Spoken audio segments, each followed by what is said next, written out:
not the dusty chair, nor the fallen cake, but the frown of worry and anxiety on her own face. "Just as if it wasn't enough for you to let us come," Jamie declared, "without just killing yourself with work to get us something to eat. Besides, we ought not to eat so much anyway," Mrs. Carew laughed, "or else we shall get digestion, as one of my girls calls it when her food disagrees with her." It was wonderful, after all, how easily the three new members of the family fitted into the daily life.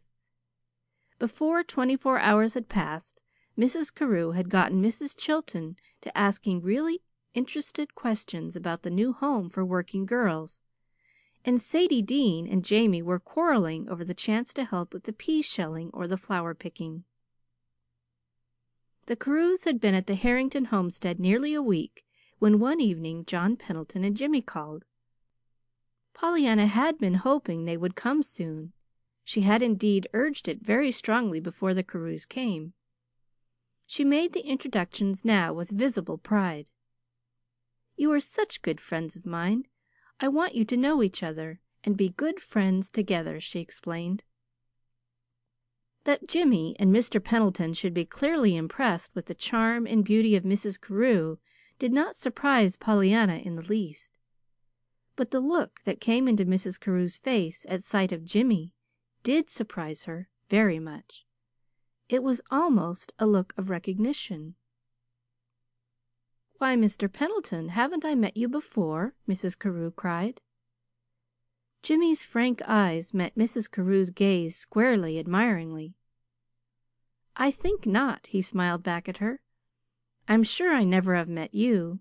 I should have remembered it if I had met you," he bowed. So unmistakable was his significant emphasis that everybody laughed, and John Pendleton chuckled. "Well done, son, for a youth of your tender years. I couldn't have done half so well myself." Mrs. Carew flushed slightly and joined in the laugh.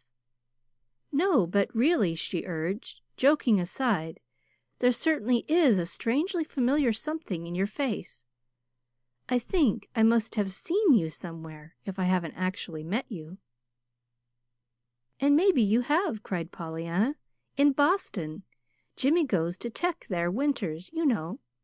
Jimmy's going to build bridges and dams, you see, when he grows up, I mean," she finished with a merry glance at the big 6-foot fellow still standing before Mrs. Carew.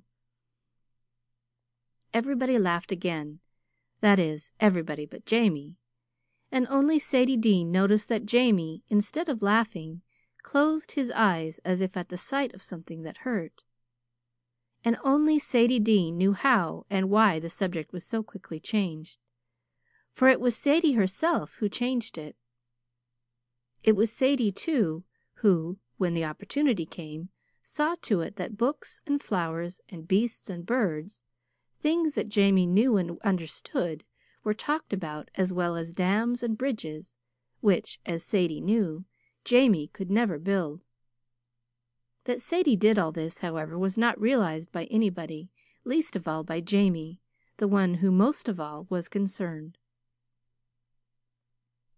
When the call was over and the Pendletons had gone, Mrs. Carew referred again to the curiously haunting feeling that somewhere she had seen young Pendleton before.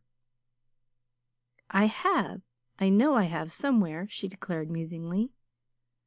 "Of course, it may have been in Boston, but " She let the sentence remain unfinished. Then, after a minute, she added, "He's a fine young fellow, anyway. I like him." "I'm so glad. I do, too," nodded Pollyanna. "I've always liked Jimmy." "You've known him some time, then?" queried Jamie, a little wistfully. "Oh, yes, I knew him years ago, when I was a little girl, you know. He was Jimmy Bean then." "Jimmy Bean! Why, isn't he Mr. Pendleton's son?" asked Mrs. Carew in surprise. "No, only by adoption." "Adoption!" exclaimed Jamie. "Then he isn't a real son any more than I am." There was a curious note of almost joy in the lad's voice. "No, Mr. Pendleton hasn't any children. He never married. He He was going to once, but he didn't." Pollyanna blushed and spoke with such diffidence. Pollyanna had never forgotten that it was her mother who, in the long ago, had said no to this same John Pendleton, and who had thus been responsible for the man's long, lonely years of bachelorhood. Mrs. Carew and Jamie, however, being unaware of this, and seeing now only the blush on Pollyanna's cheek and the diffidence in her manner, drew suddenly the same conclusion. "Is it possible," they asked themselves, "that this man, John Pendleton, ever had a love affair with Pollyanna, child that she is?" Naturally they did not say this aloud, so naturally there was no answer possible. Naturally, too, perhaps, the thought, though unspoken, was still not forgotten, but was tucked away in a corner of their minds for future reference, if need arose. Chapter 21.